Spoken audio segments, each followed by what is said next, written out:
dale gracias, porque quienes estamos reunidos acá, Señor, sabemos que nos has elegido, y en gratitud, Señor, estamos, Padre,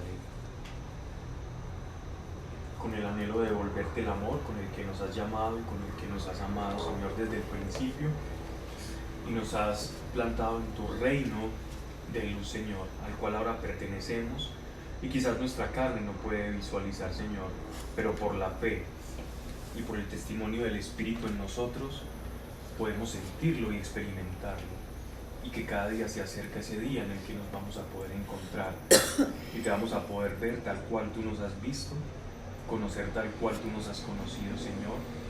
Gracias por cada persona que ha ingresado por esta puerta, que son personas muy valiosas, hijos tuyos, llamados a una vida de santidad, a una vida en la que se glorifique el nombre de tu Hijo Jesucristo, nuestro Señor, porque tú les has sacado del mundo para manifestar en ellos la realidad de la esfera del reino celeste, Señor. Gracias, porque hay un misterio escondido en cada uno de nuestros corazones, misterio que ha, Señor, de surgir, de salir, de manifestarse en el día elegido por ti, mi Señor. Y sabremos que hemos sido semilla plantada por tu mano y por tu obra, Señor. Gracias, Padre, por la fe de cada uno, Señor, que ha venido acá. Sáquenos, Padre, te pedimos de los problemas y de la contaminación del mundo, del cansancio, del agotamiento, de la incomprensión, de los dolores, bien sea de la familia, del trabajo, de la propia lidia que tenemos con nuestro carácter, Señor, el cual te entregamos a ti, de nuestra alma, de nuestro ser, de nuestras pasiones, pensamientos, emociones. Aquí estamos, pues, Padre, en tu nombre reunidos para escuchar tu palabra, que es la revelación, y que por ella, por esa verdad que es revelada, caminemos, Señor, que no se diga acá cosa alguna que no esté de acuerdo a ella, y que seamos todos edificados en tu Espíritu Santo y a través de él, en el nombre de Yeshua de Nazaret. Amén. Bien. Buenas noches para todos. Vamos, ya terminamos el libro de Ezequiel. Nos costó aproximadamente un año, más o menos, ¿cierto?, en terminarlo.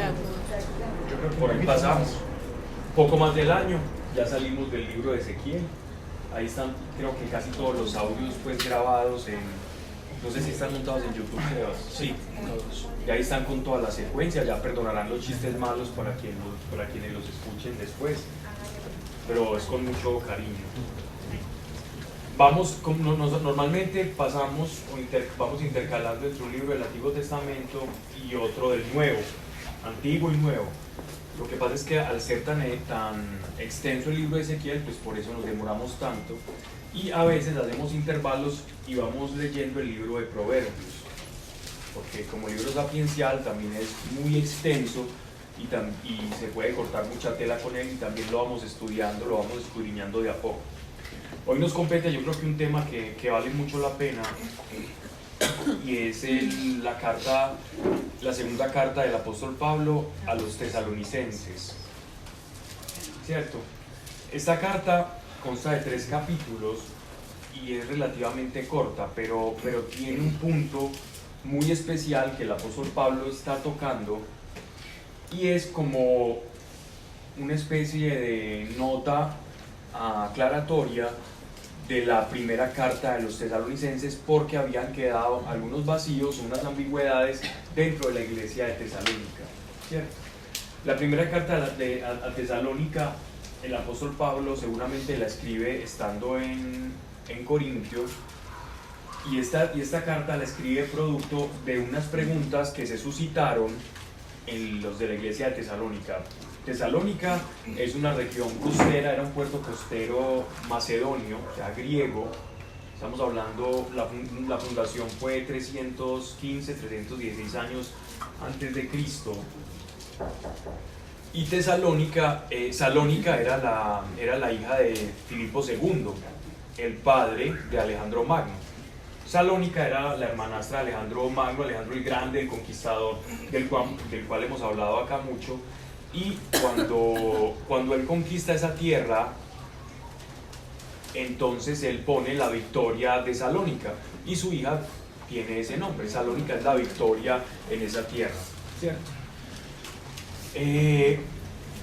Era un puerto muy boyante, con una actividad económica importante en la época griega, del esplendor griego. Pasó a ser el puerto más importante de Macedonia, y poco a poco, ya con la intervención ya del Imperio Romano, siguió siendo un puerto importante, pero obviamente ya no era del esplendor macedonio de los griegos, y pasó a ser digámoslo así, de menor importancia, pero no por ello decir que vivían una situación precaria, sino que vivían como una región acomodada. Generalmente en la antigüedad los puertos tenían o gozaban de digámoslo así, como de un poderío económico, ya que recibían todas las mercancías, y eso posibilitaba que muchas personas de diferentes regiones fueran allá a comerciar, y donde hay comercio hay riqueza. Así que era una iglesia donde precisamente no tenían esa carestía, como si, por ejemplo, la iglesia de Jerusalén, que sufrió una carestía y una hambruna muy grande, y que vimos cuando leíamos Hechos de los Apóstoles, que el apóstol Pablo lideró una colecta para ayudar a las personas de la iglesia de Jerusalén, porque se encontraban en una situación de precariedad. Entonces, en primera Tesalonicenses, el apóstol Pablo les escribe sobre una pregunta que le hacen, porque como iglesia alguien de la congregación, de la comunidad, muere.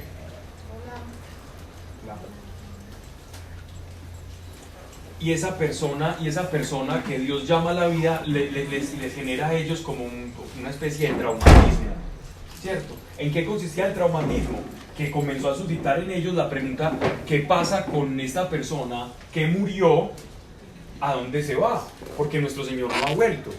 Ya que todos en la iglesia primitiva esperaban el advenimiento, la venida de nuestro Señor muy pronto.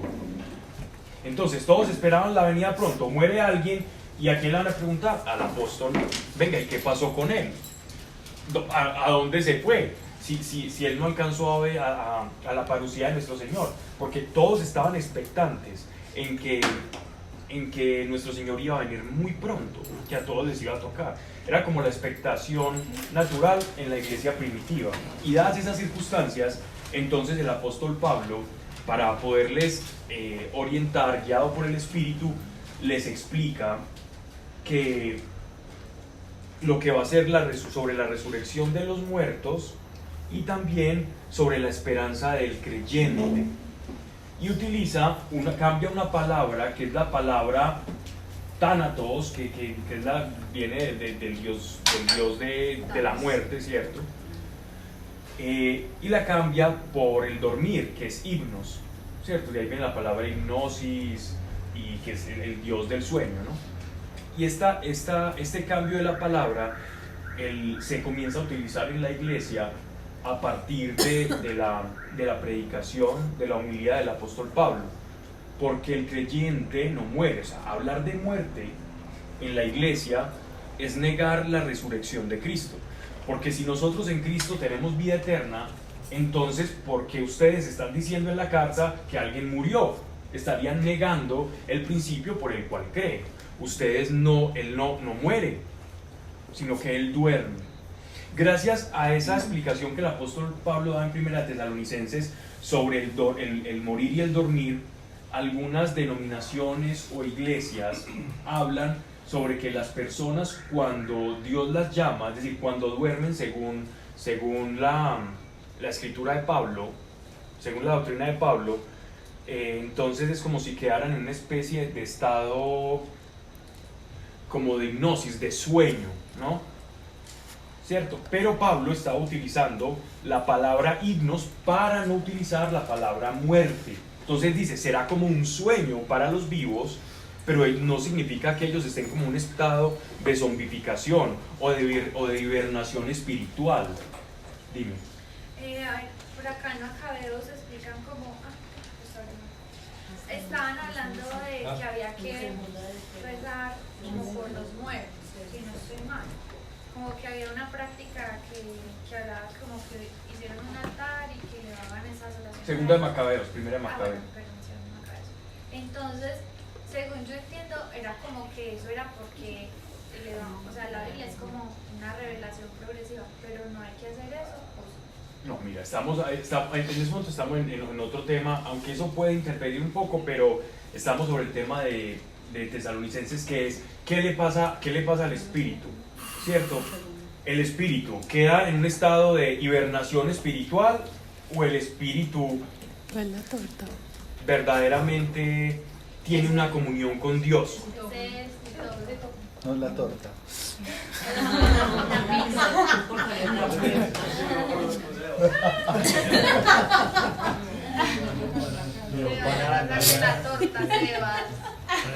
Debido entonces a esto, el apóstol Pablo se ve en la urgencia.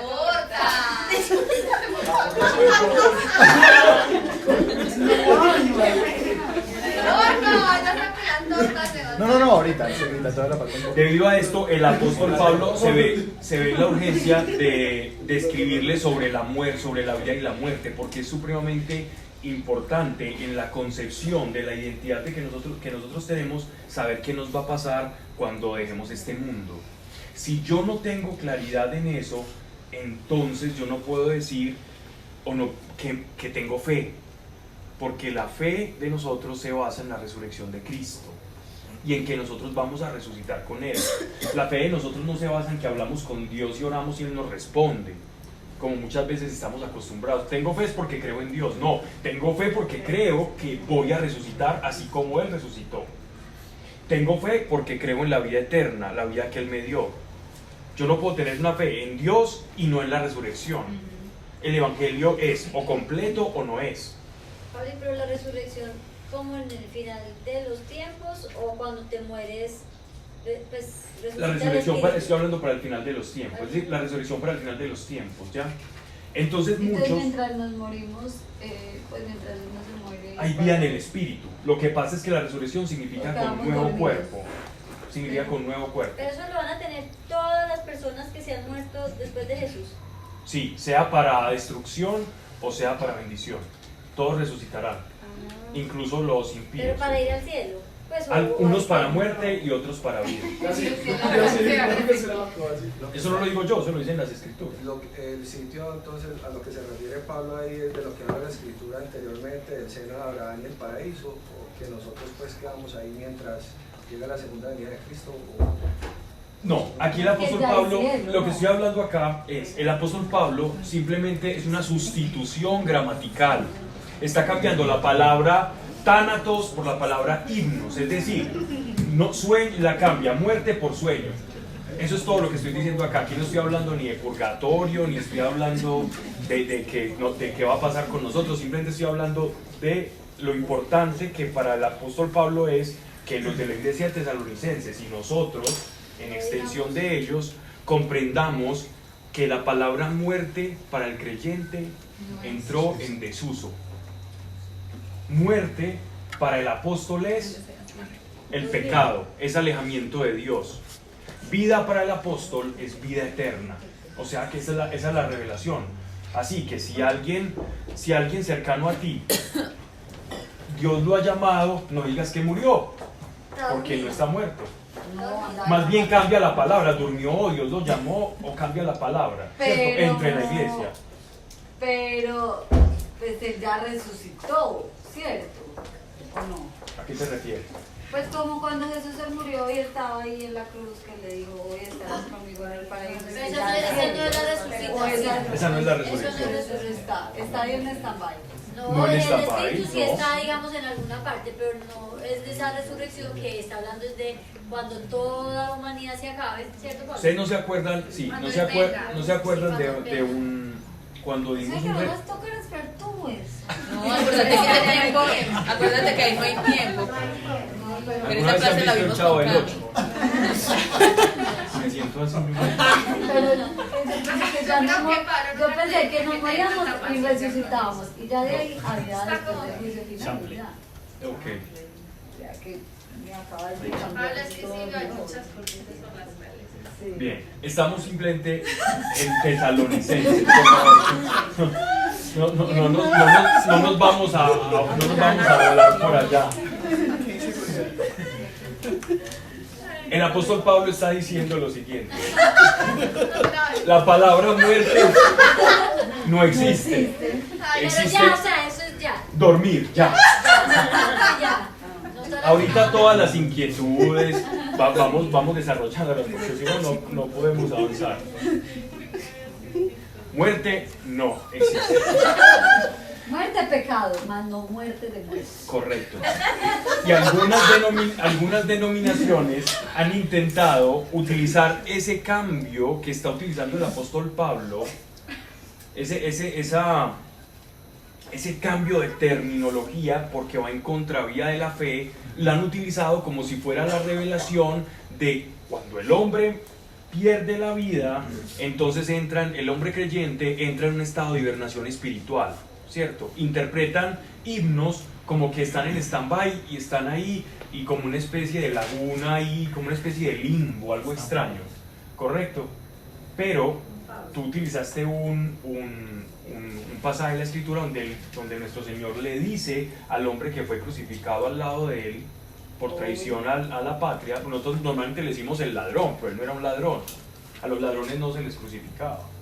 Entonces, El buen Era una persona acusada por traición al Imperio Romano.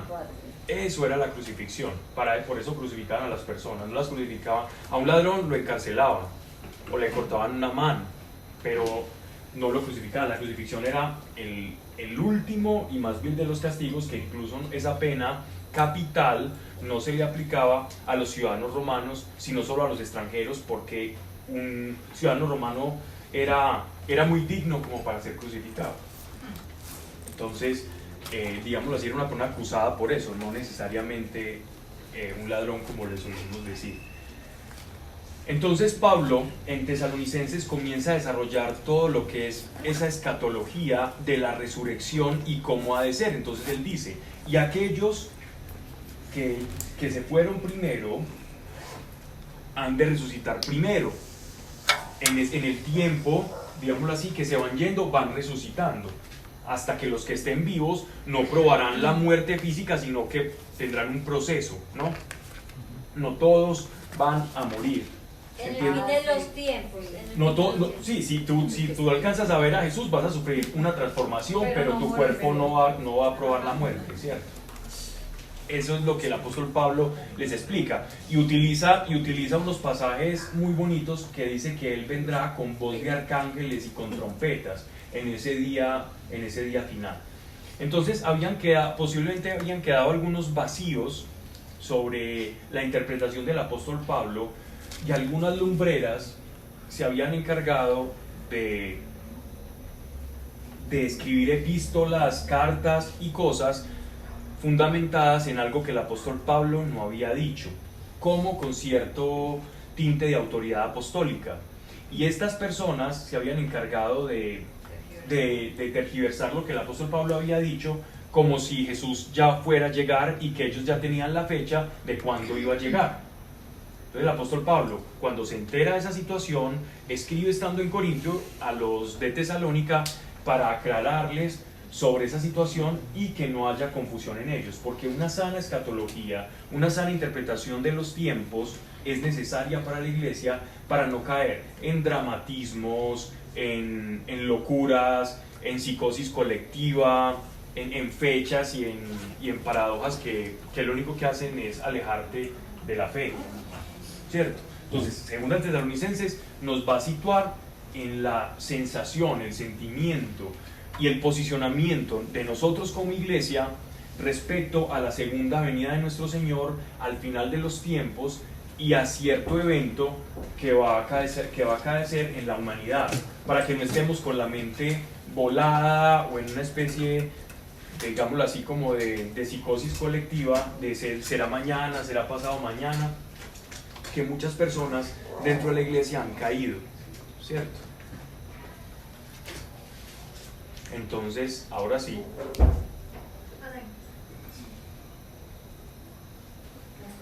Buenas noches. Ahora sí, entonces vamos a dar inicio a la lectura. Ese fue un pequeño preámbulo. Tesalonicenses creo que está en YouTube. Toda la charla que vimos sobre Tesalonicenses está ahí en YouTube. Pablo, Silvano y Timoteo a la iglesia de Tesalónica, en Dios nuestro Padre y en el Señor Jesucristo. Gracia y paz sean con vosotros de parte de Dios Padre y del Señor Jesucristo. Esta es la primera salutación en la que el apóstol Pablo utiliza, miren cómo utiliza dos de las figuras de la Trinidad. En Dios nuestro Padre y en el Señor Jesucristo, gracia y paz sean con vosotros, de parte de Dios Padre y del Señor Jesucristo. Esta salutación no es simplemente una formalidad. Uno a veces puede creer, Pablo simplemente escribe una carta, o como cuando decimos nosotros como muletilla, Dios te bendiga. Les ha pasado que muchas veces uno dice, Dios le pague, Dios lo bendiga, pero lo utilizamos simplemente por la frecuencia, como una muletilla, o como algo que ya se nos hace costumbre. Pero cuando nosotros demos la paz, hagámosla con la conciencia de que el Espíritu Santo, como fuente inagotable en nosotros, puede extenderse y puede bendecir a otra persona. ¿Recuerdan cuando veíamos acá en la pantalla a Jerusalén, el templo de Jerusalén, el río que corría debajo del templo, que significa y que simboliza la presencia del Espíritu Santo en el creyente, que puede extenderse incluso desde los judíos a los gentiles, siendo nosotros gentiles, y de los gentiles extenderse al mundo entero? Ese río que corre por nosotros es el que transmite esa paz, porque Dios no utilizó a ángeles para predicar el Evangelio, sino que le ha placido utilizarnos a nosotros, a cada uno de nosotros. Ese es el Señor que tenemos. Te ha utilizado a ti y a mí para expresar y manifestar y extender su providencia. ¿Por qué lo hace de esa forma? ¿Y por qué nos elige a nosotros? ¿Qué quiso? Por amor. Lo más cercano es porque quiso, ¿cierto? Porque quiso. Y por amor, por todo, pero en sí no sabemos, o sea que las tres cosas están bien. No sabemos por qué. Pero ahí estamos. Y de nosotros corren esos ríos, que es la presencia del Espíritu Santo que Él dijo, que mora en el creyente. Cuando el apóstol Pablo escribe esta salutación, en la comunión que Él tiene con el Padre y con el Hijo, Él simplemente desenmascara los deseos del corazón del Padre y de nuestro Señor, que es cabeza de la iglesia. ¿Y cuál es el deseo de nuestro Señor? Miren, gracia y paz sean con vosotros de parte, como mensajero, como intermediario de Dios y del Señor como apóstol. Paz sean con vosotros de parte de Dios Padre y del Señor Jesucristo. El apóstol Pablo estaba siendo un razonero directamente de Dios Padre, por la comunión que como apóstol tenía con Dios. Y si el deseo de Dios para la iglesia es dar gracia y paz, entonces nosotros podemos ver en esta salutación una promesa del Señor para cada uno de nosotros, a la que acogernos. Ay Dios, pero es que yo no sé cuál es la voluntad que tú tienes con mi vida, es que yo no sé, yo no entiendo qué tengo que hacer. Primero veamos qué quiere Dios con nosotros. Si somos iglesia, quiere que tengas gracia y quiere que tengas paz. Así que podemos y tenemos no el derecho por nosotros mismos, sino porque es la voluntad de Dios como iglesia a tener paz. Lo cual quiere decir que hay un reservorio de paz en nuestro Señor para que cuando estemos necesitados podamos acudir a Él. Ayer hablaba con alguien y... Ay, perdón Pablo que me perdí, pero ¿por qué está guardado esa reserva de paz? Porque es la voluntad del Señor para cada uno de nosotros. Así que cuando tengamos falta de paz, acerquémonos a Dios, que Él nos va a suministrar paz. Posiblemente no cambie la circunstancia que nos está produciendo el problema, el sufrimiento, la tentación, posiblemente no cambie, a veces sí cambia, pero cuando no cambie, tenemos garantizada la paz. Y qué rico es caminar, aún a pesar de este mundo en el cual tendremos aflicción, pero con paz. Él no te promete que en este mundo vas a tener felicidad eterna, porque es un mundo que no le tiene en cuenta, y en un mundo que no tiene en cuenta a Dios, encontrar la felicidad es imposible. Vas a encontrar momentos de felicidad, pero lo que sí te promete el Señor es tener paz. Y quien ha experimentado la paz y la compara, la equipara analógicamente al placer o a la felicidad, sabrá cuál es mejor. La paz es mejor porque la felicidad es instantánea, la felicidad está sometida al tiempo. La paz es atemporal y es circunstancial. No depende de la circunstancia que tú estás viviendo para experimentarla, depende que Él ya lo determinó para ti. Tú tienes que ir como iglesia y tomarla, tienes ese derecho, no por ti mismo, porque mira que dice, y esto no lo hace por casualidad, gracia y paz. La gracia es un favor que no merecemos, gracia y paz. Así que si necesitamos paz, ya sabemos que viene por gracia. Entonces miren que cada frase que da el apóstol Pablo cuando escribe, hay una revelación, y esa revelación es la voluntad de Dios para nosotros. En esa comunión directa que tenía él por su ministerio y autoridad apostólica, para decir, esta es la voluntad de Dios para ustedes, porque el Señor le revelaba. Tantas cosas le revelaba Dios al apóstol Pablo, que incluso en medio de esas revelaciones, él tenía un aguijón en la carne, del cual ya hemos hablado. Ese aguijón en la carne es una molestia que él tenía, algo que él dice, por causa de las revelaciones que he recibido de parte del Señor, él ha permitido un emisario de Satanás para que me abofetee, de tal manera que no piense de mí mismo más de lo que soy, ni menos tampoco de lo que soy. Ese aguijón en la carne, literalmente dice carne, provenía de algo espiritual, pero producía la molestia en la carne, ¿cierto? Pues todo lo espiritual produce molestia en la carne. No, pero era No, Era un sufrimiento si que somos tenía. carne. No, era como una enfermedad. Todo lo espiritual termina teniendo repercusión en la carne. Consecuencias aquí. Correcto. Pero entonces hay varias hipótesis, pero ya eso ya lo hemos visto. Posiblemente era un problema oftálmico, ¿cierto? Otros dicen que era un problema de pecado, que no lo es, ese sí está completamente desorbitado, y el otro que era una especie de culpa, que de hecho los que vieron el último filme del apóstol Pablo, de la vida del apóstol Pablo, en la película hacen ver como que era el recuerdo de él cuando asesinaba a los creyentes y los perseguía, y entonces era como una especie de autoflagelación. Pero es extraño porque el apóstol de la gracia, sentir culpa sería extraño, ¿cierto? Porque él predicaba todo lo contrario.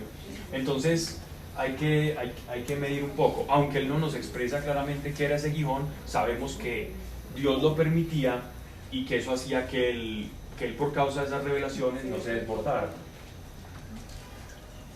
Entonces ya podemos ver la clase de persona que era el apóstol Pablo. Era un hombre de acción, era un perfeccionista por naturaleza y era un intelectual, era un hombre de muchos conocimientos. Versículo 3: hemos de dar a Dios gracias incesantes por vosotros.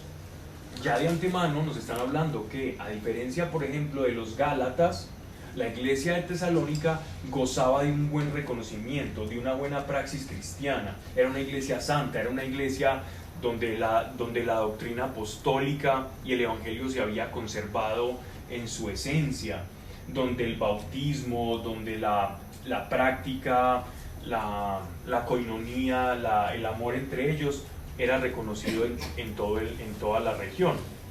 Entonces hemos de dar gracias incesantes por vosotros, hermanos, y esto muy justo, porque se acrecienta en gran manera vuestra fe y en progreso vuestra mutua caridad. Es decir, nótese aquí que el apóstol Pablo no da puntada sin dedal. ¿Y qué antecede a la caridad?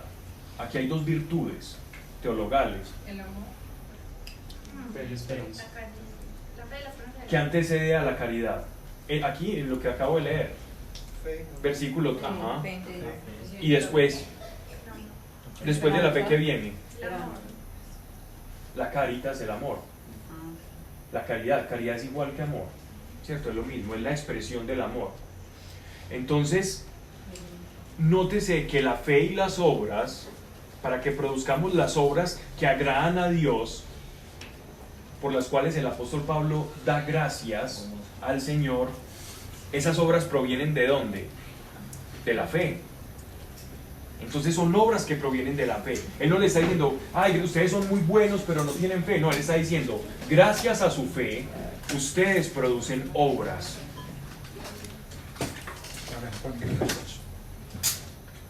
Dice, vuestra fe va en manera vuestra fe y va en progreso vuestra mutua caridad. Verso 4. Entonces, fe y caritas, fe y amor van de la mano. La manifestación del amor que Dios quiere en nosotros debe ser producto de la fe. Esa es la fe, ese es el amor que agrada a Dios. Y nosotros mismos nos gloriamos de vosotros en las iglesias de Dios. Esto, en unas palabras muy coloquiales, Pablo chicaneaba con los tesalonicenses en las otras iglesias y les explicaba, mire, ellos por ejemplo hacen esto y otro. No para comparar ni para repregarle a los demás, sino simplemente porque él se enorgullecía del amor y de la manera en que vivían los tesalonicenses. Y él está hablando de una manera muy paternalista, muy pastoral, de su iglesia, de la gente que había escuchado, por su testimonio, porque los tesalonicenses fueron edificados por Silvano y por Timoteo, que eran discípulos del apóstol Pablo, que eran seguidores y que evangelizaban juntos. Ya hemos hablado de Timoteo, que gracias a Timoteo tenemos la primera y la segunda carta, ¿cierto? Y Silvano, que también era un frecuente acompañante que lo ayudaba también en las prisiones, cuando veíamos Hechos de los Apóstoles y algunas de sus cartas. Entonces, miren de lo que él se orgullecía en las iglesias, de la caridad y de la fe. Dice, nos gloriamos de vosotros en las iglesias de Dios por vuestra paciencia y vuestra fe en todas vuestras persecuciones y en las tribulaciones que soportáis. Y es que en la Grecia en Macedonia de esa época, completamente colonizada por el Imperio Romano, se había extendido el culto idolátrico a todos los dioses, ¿cierto? Aunque los griegos, los macedonios le tenían otro nombre, eran los mismos dioses, siendo por ejemplo Baco para los griegos y Dionisio para los romanos, eran la misma deidad, ¿cierto? La deidad del vino, de la juerga, de la felicidad y de todo esto, del placer y del disfrute.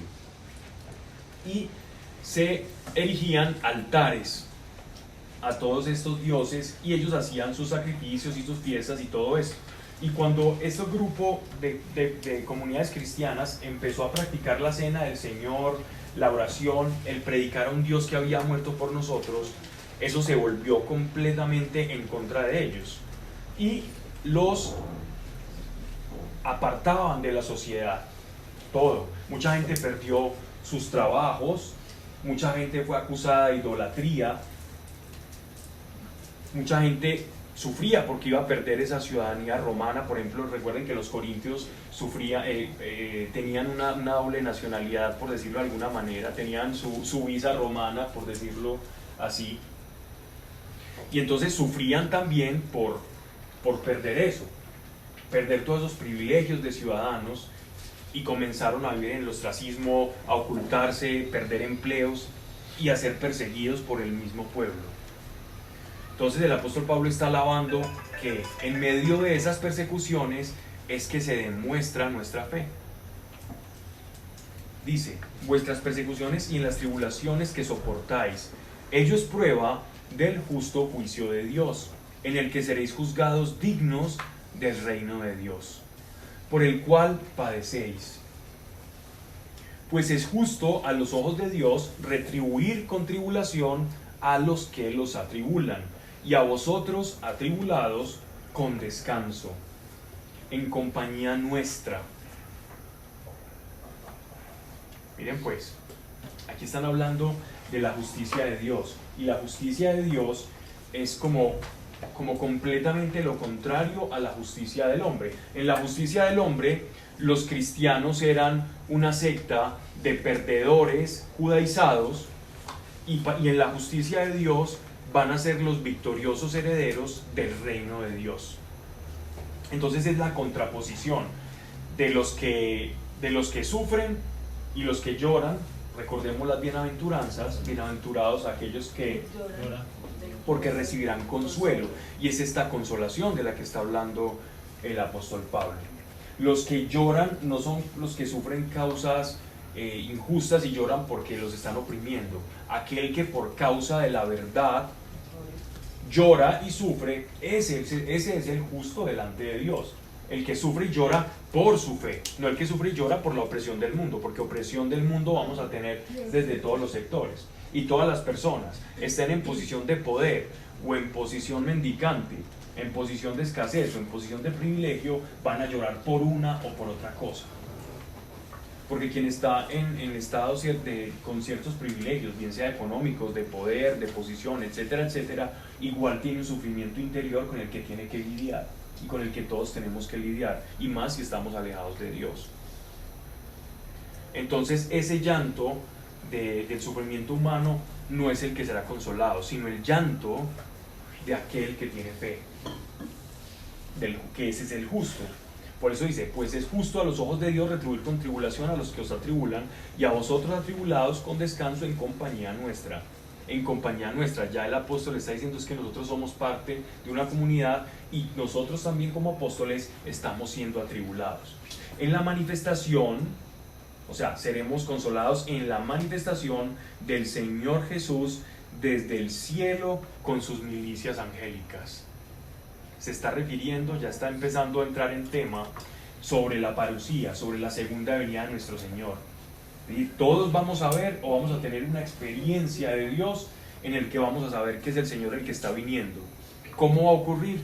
No lo sabemos, pero dice Jesús desde el cielo con sus milicias angélicas. Es decir, no va a venir solo, sino que van a venir todas las huestes angelicales, tomando venganza con llamas de fuego sobre los que desconocen a Dios y no obedecen al Evangelio de nuestro Señor Jesús. La iglesia primitiva, los padres de la iglesia, los primeros escritores dentro de la fe, se referían a esta parusía, a esta venida en fuego, porque no solamente se toca acá, en el capítulo de Mateo capítulo 24, nuestro Señor también habla de esta venida en fuego. También habla en Hechos de los Apóstoles, y en el libro de Daniel también se habla sobre la venida en fuego de nuestro Señor. ¿Recuerdan ustedes cuando hablábamos del fuego refiriéndonos al templo de Jerusalén? A la presencia de fuego, a la llama de fuego, a la columna de fuego que había en el templo, en el Santo Santorum, que representa, no solamente representa, sino que era una manifestación de la presencia visible de Dios. El famoso Shekinah de Dios, que es su presencia manifiesta. La misma zarza ardiente, el fuego devorador. Entonces, quiere decir que, y recuerdan ustedes cuando hablábamos de lo que significa la santidad. ¿Qué es la santidad? Escogido. El pueblo santo. Correcto, esa es la definición. Esa es la definición del término, ¿cierto? Apartado para Dios, perfecto. Pero recuerdan cuando hablábamos de la presencia de Dios en cuanto a sustancia, que la presencia, la santidad tiene que ver con la sustancia. El que santidad no es un concepto. Por ser portadores. Sí, pero ¿qué sustancia? Es decir, que la santidad es precisamente si hay pecado, y el pecado, yo ponía la analogía de un cortocircuito, que alguien por allá atrás me dijo, como un corto, y yo efectivamente, y seguí utilizando eso. Exactamente, que el pecado cuando entra en contacto con la presencia de Dios choca, y producto de ese choque, los que no estén santificados sufren. Entonces el fuego devorador, hablaban los padres de la iglesia en interpretación a estos textos, significa que cuando llegue nuestro Señor, para nosotros va a ser delicia ese fuego en el que Él va a venir, esa llama que simboliza la presencia de Dios. Dime. En 2 Corintios Pablo habla del fuego devorador, como todos los que morimos vamos a pasar por ese fuego devorador. O sea, la Iglesia Católica los llama a ese proceso como el purgatorio, pero no es un lugar, sino que es un proceso por el que vamos a pasar, porque necesitamos ser purificados para esa santidad. ¿Es eso también a lo que sí. Entonces, pero eso es de la segunda venida, ¿no, Pablo? Estamos hablando de la segunda venida. De la escatología. Correcto. Entonces, ¿qué pasa con esto? Entonces, la presencia de Dios como sustancia, para los que creen y están siendo santificados, ¿qué va a ser? Va a ser delicia. Va a ser una delicia. Para aquellos que se pierden, va a ser juicio. Porque el juicio de nosotros ya fue. ¿Y dónde fue el juicio nuestro? El juicio de la iglesia. En la cruz. En la cruz fue nuestra justicia. Así que nosotros mismos no nos justificamos. Por eso es que decimos que Él nos justifica. Si nos justificáramos por nosotros mismos, no sé si alcanzamos a no chocar con ese fuego devorador. Pero nosotros, y esto lo simbolizaban el sumo sacerdote cuando era santificado, recuerden, ellos santificaban el atuendo, no podían mancharse, ellos entraban completamente blancos, de una sola pieza, sin costuras, decían apartados para Dios en su tiara, y pasaba el sumo sacerdote con el pectoral con las 12 piedras preciosas simbolizando a las tribus de Israel, entraba ante la presencia de Dios, purificado y tenía contacto, pero ay de que estuviera impuro, porque moría. Y esa muerte significa moría. En ese término, en ese orden de ideas, estaba mostrando o estaba haciendo tipo, manifestando completamente la santidad de Dios. Y es esta santidad de la que nos está hablando el apóstol Pablo. Cuando se manifieste Jesucristo en su santidad, los santos serán apartados para Él y estarán junto a la iglesia. Pero aquellos que no, entonces dice: por lo cual padece, pues justo a los ojos de Dios retribuiré con tribulación a los que os atribulan, y vosotros atribulados con descanso en compañía nuestra en la manifestación del Señor. En compañía nuestra en la manifestación del Señor Jesús desde el cielo con sus milicias angélicas, incluyendo al apóstol con toda la iglesia, tomando venganza con llamas de fuego sobre los que desconocen a Dios y no obedecen al evangelio de nuestro Señor Jesús. Esa manera de expresar la no obediencia es aquel que escuchó y simplemente cerró el corazón y no aceptó. No aceptó que alguien pagara por él. Esos serán castigados a eterna ruina, lejos de la paz del Señor y de la gloria de su poder. Así que ¿en qué consiste el mayor sufrimiento? Estar alejado de la presencia de Dios. Ese es el sufrimiento del ser humano. El origen del sufrimiento, que ha sido un misterio, digámoslo así, como una pregunta psicológica. Recuerdo cuando era niño, había un libro que me llamaba mucho la atención, que no sé por qué mi papá lo tenía ahí en la biblioteca, y se titulaba El origen del sufrimiento. Yo me sentaba muy pequeño a leer eso y era toda, digámoslo así, como toda una disertación sobre por qué sufre el ser humano. Y eso había explicaciones desde la psicología, desde la antropología, y desconocían la causa espiritual del sufrimiento del hombre. Y saben, el origen del sufrimiento, yo creo que podría responder hoy a ese libro, y es: el origen del sufrimiento es la separación de Dios. ¿Quién es el autor? ¿No sabes? Eran varios. Pero entonces ahí es donde se remonta que es lo mismo que el infierno. O sea, el infierno realmente es un lugar apartado de la ausencia de Dios. Sí, porque nuestra naturaleza siempre va a buscar a lo que nos creó. Y entonces el no tenerlo es esa. El origen del sufrimiento es la separación con el Creador. Ese es el origen del sufrimiento. Pero porque viene desde Adán Pablo, ¿o qué? Correcto. Ese sufrimiento. Y se va acentuando cada vez más. Y entre más alejamiento, más sufrimiento.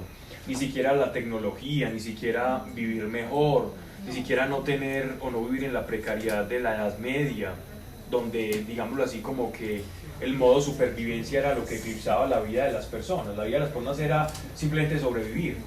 Ahora con los tecnicismos, el desarrollo, los trabajos, digámoslo así, que no son tan terribles como antes. En ese orden de ideas, las personas se podría decir que sufren menos, pero a la hora de la verdad, ¿no? Sufren lo mismo. Sí. La ausencia de Dios, solo que ahora cambia de nombre. Antes el problema era no tener, ahora el problema es estrés, o es fibromialgia, o es qué sé yo. Pablo, pero hay personas que están con Dios y sufren. Sí. Los santos, los que... No, Estamos hablando del origen del sufrimiento en esencia, pero puedo sufrir con paz. Porque no hay felicidad eterna.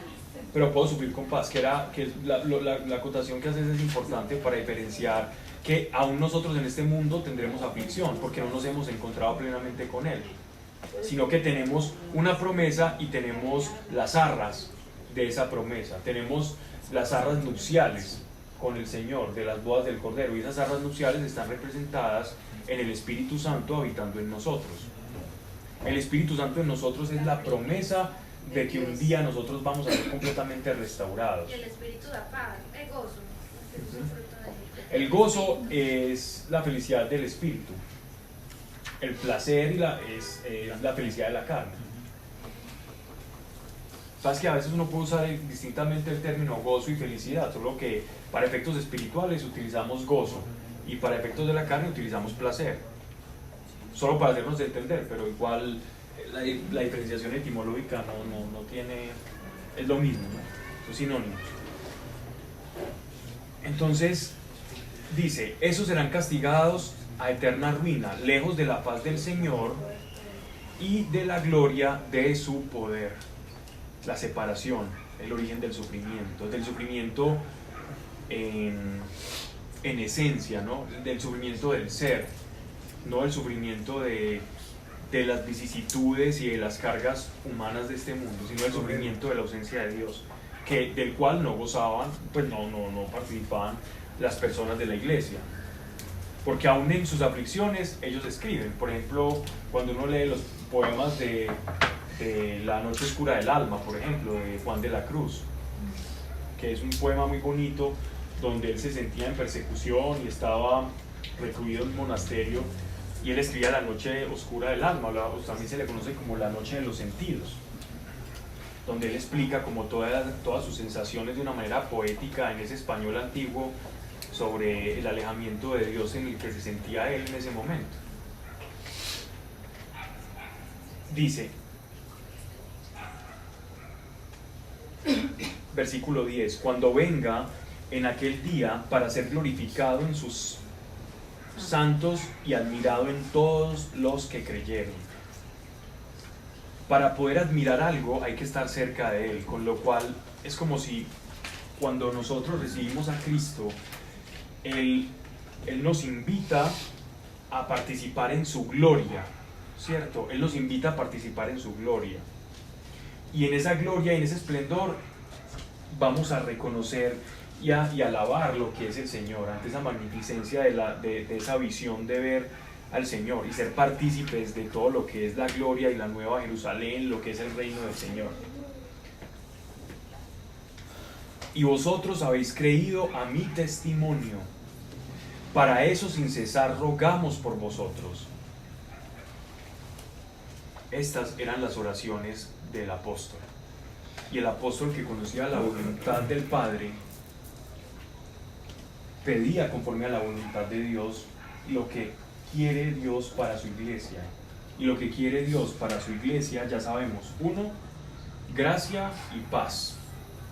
En Dios tenemos una promesa de gracia y paz. Aquí tenemos 2, otra promesa de Dios, que es la oración, que es el ruego del apóstol Pablo. Miren esto: para eso sin cesar rogamos por vosotros, para que nuestro Dios os haga dignos de vuestra vocación. Y aquí me voy a detener un momento para no pasar por alto. ¿Qué es ser dignos de la vocación? ¿Qué es uno ser dignos de la vocación? Significa que no tiene llamado. Que no tiene llamado. ¿Qué significa? Reconocerse. Como el propósito, ¿no? Vivir acorde lo que dice y reconocer el valor del tesoro, lo que dice Pablo. Llevamos el tesoro en vasijas de barro. ¿Algo más? Como el propósito. El propósito, la vocación, el llamado es el propósito. Pero Bien. ser digno de... ¿Cómo se es digno? Limpio de corazón. Encontrándose con la identidad, no, digno de Haciendo Dios. la voluntad de Dios solo. Recibiendo al Señor. Perfecto. Todo lo que has dicho hace parte de la dignidad. Pero si Él nos dice ser dignos de la vocación, significa que Dios llama a quienes. A todos. Si Él dice que en un continuo temporal, es decir, ser dignos a unas personas que les está diciendo que de antemano son reconocidos por su valor en la fe, por Pero su es que el calidad de amor. llamamiento es para todos. Pero ¿quiénes son todos? ¿Qué condición Sus tienen? hijos. Si ser dignos es un proceso, entonces ¿a quiénes llama Dios? Pues el pueblo elegido. A los creyentes. A los que indignos. perseveran, A los que indignos. Quiere decir que nuestro llamado es, para los paganos. nuestra vocación es digna, pero Dios llama indignos. Pero Dios qué? No, Llama otra vez. indignos. Lo que está diciendo el apóstol Pablo es lo siguiente: Claro, vean, a todos nos llamó indignos.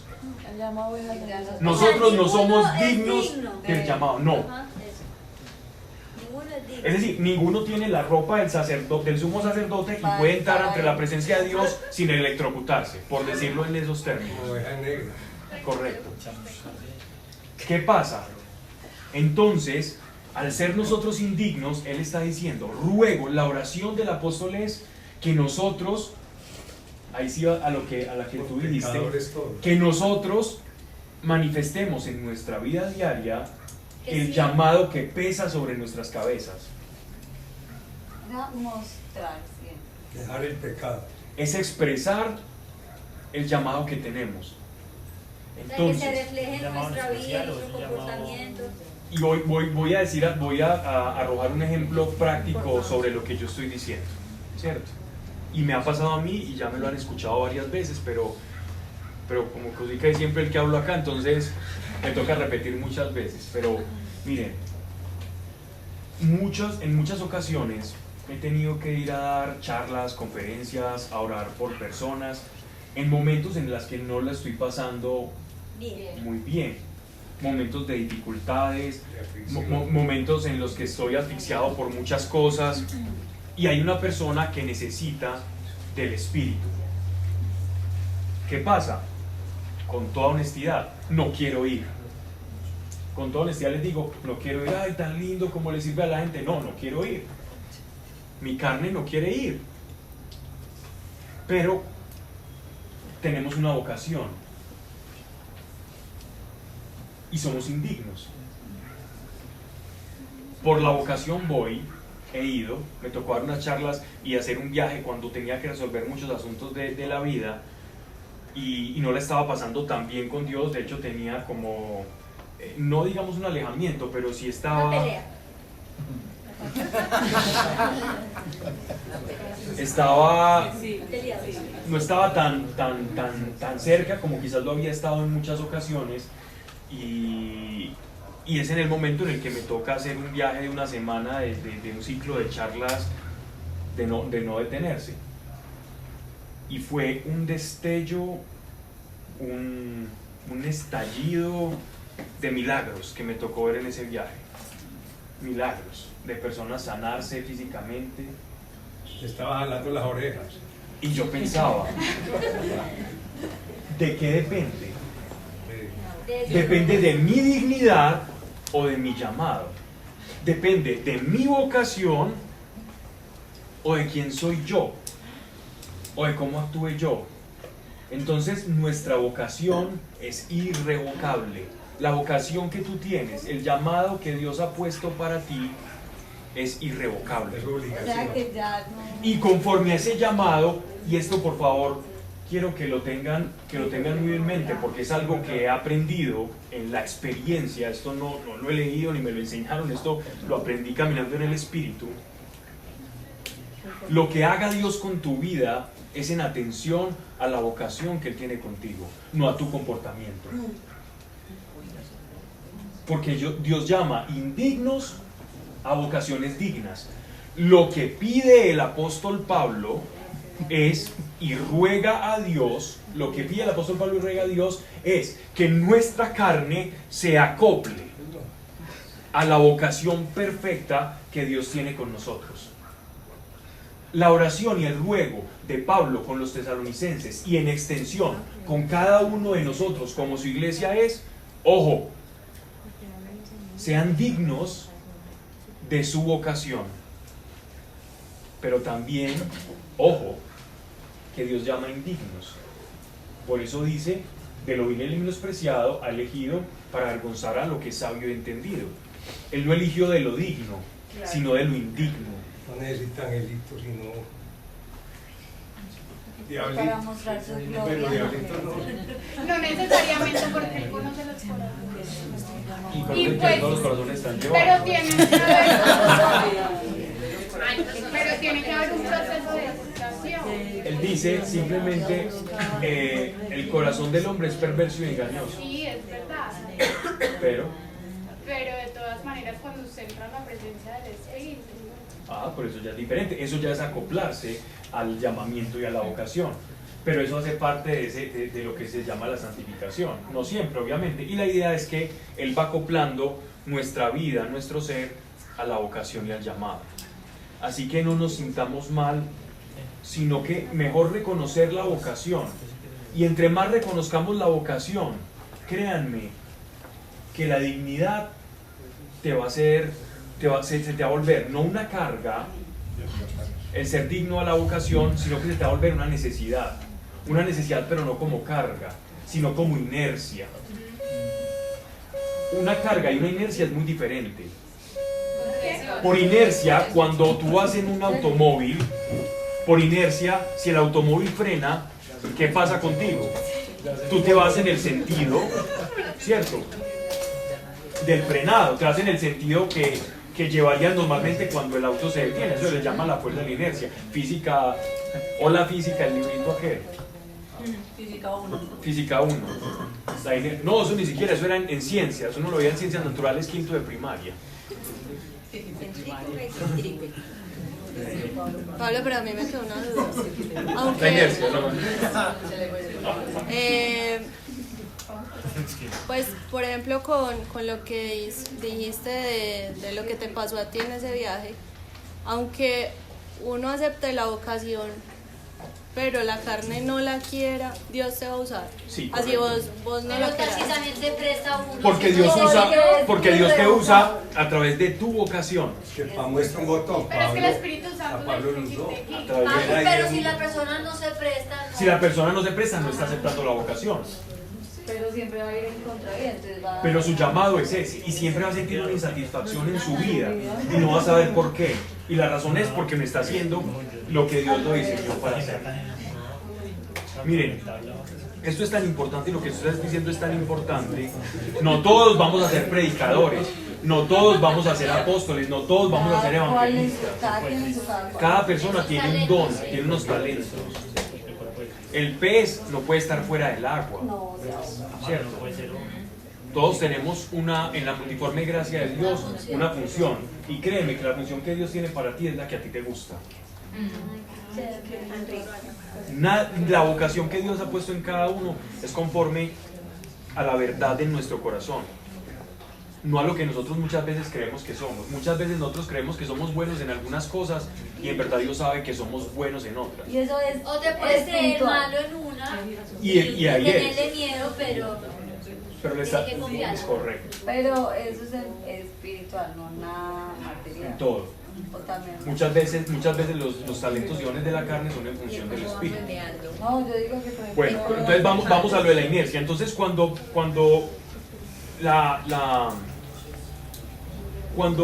mi vocación, cuando yo empiezo a tener una necesidad de alcanzar esa vocación, entonces es como cuando frena el bus y yo por inercia me voy, yo no tengo que hacer esfuerzo, sino que la misma vocación va llevando mi carne a ese acople a través del Espíritu Santo. Cuando yo estoy llevando o queriendo cumplir esa vocación, entonces ya no es una inercia, sino una carga. Entonces se me hace pesada la vida espiritual. Y Jesús dice, mi yugo es ligero. Él no dice mi yugo es pesado, es ligero. Es ligero. La ligereza del yugo no significa mediocridad, ni significa libertinaje. Es confianza. Significa que vas de la mano. Significa que alguien está caminando a tu lado para que puedas obedecer a tu vocación. Y que Él carga también con nuestras cosas. Claro. Porque a veces nos cargamos con lo que no podemos, cuando caminamos con Él. Y la cosa es que es en pretérico, Él ya cargó. Él dice, ya cargué y pagué por vuestros delitos y por vuestros pecados. Ya por eso fue consumado. Pablo, pero si no cree que sabe cuál es esa vocación y fuera eso la disfruta, como estás diciendo. Entonces, o sea, bienaventurado sea. Pero se cansa rato. Siempre. La carne. ¿Qué dice? Una persona que conoce la vocación, camina dentro de la vocación, es feliz en ella y se cansa, claro. Sí, claro. El apóstol Pablo conocía su vocación y muchas veces necesitaba descansar y necesitaba un hombro amigo, Timoteo, Claro, Tito, todos los que lo acompañaban, porque a pesar de la felicidad, es como un futbolista, está feliz jugando y haciendo eso, y están cansados, pero después del partido no, yo pasé muy bueno, pero están jadeando. Es lo mismo, he corrido la buena carrera, aburrido. Correcto, pero eso es lo que Dios quiere. No se puede morir sin haberla despertado. Pero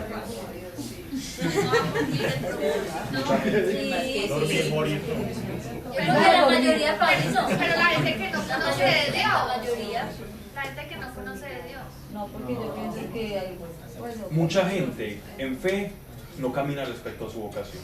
Eso, porque no Cree en el Señor, disfruta y cree en la vida eterna, llevan una vida honrosa, pero no es y aún así no caminan en su vocación. ¿Y cuál es el tip para saber? Eso solo- ¿Cómo vamos?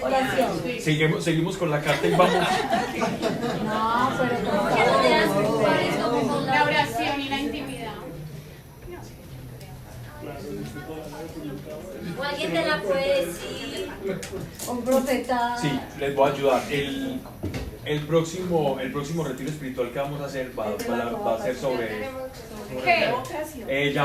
Para mañana ya tenemos fecha, o sea que para el próximo martes ya estamos divulgando la fecha de retiro, pero es probablemente que sean en el puente de agosto. ¿Y cuál es el tema? Tiene que ver con la iglesia, ¿cierto? Y ahí se va a hablar sobre la iglesia y la vocación.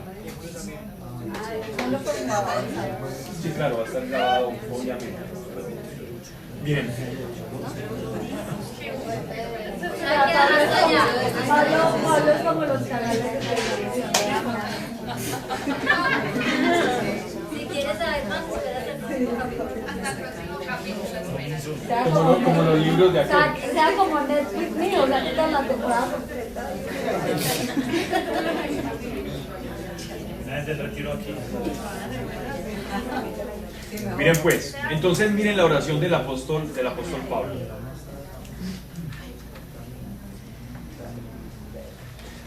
Para eso sin cesar rogamos por vosotros, para que nuestro Dios os haga dignos de vuestra vocación.